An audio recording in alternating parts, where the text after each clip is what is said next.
Hello लोगोफोर नोंथांमोनखौ आरोबाव आंनि बे गुबुन मोनसे गोदान भिडिअ बरायहरबावबाय। आसा खालामो नोंथांमोना भिडिअखौ मोजां मोनगोन होननानै बर'नि फैनो गोनां गोबां आबुं सावथुन आरो बर' एलबाम्सफोरनि बागै मोनथिबाय थानो थाखाय नोंथांमोना गिबियावनो आंनि गोदान चेनेलखौ साबस्क्राइब खालामना खाथियावनो थानाय बेलनि आइकनखौबो अल प्रेस खालामना लाबानो जाबाय दे लोगोफोर, जाहाथे आंनि गोदान भिडिअनि नटिफिकेशनफोरा नोंथांमोननि सेराव थाबैनो सौहैयो। एक्चुअली नोंथांमोन भिडिअफोरा गोरोन्थिफोर जालांब्ला नोंथांमोनखौ निमाहा होगोन होनना आसा खालामनाय थाबाय दे।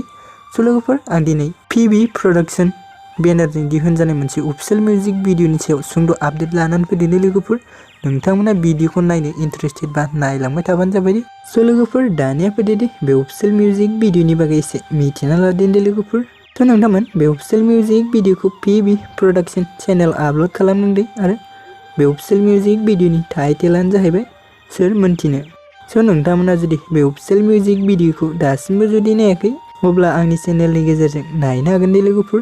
भिडिअनि लिंकखौ आं डिसक्रिप्शनाव होनानै दोनदों दे लोगोफोर, नोंथांमोना चेक खालामहैबानो जाबाय। दानिया फैदो दे लोगोफोर, जों बे अफिशियेल मिउजिक भिडिअ गुबै सोरनि फाव खालामनायखौ नुनो मोनगोन होनब्ला, स' लोगोफोर, जों बेयाव गुबै फावखौ खालामनाय नुनो मोनदों सोरां बसुमतारी आरो पुजा ब्रह्म दे लोगोफोर।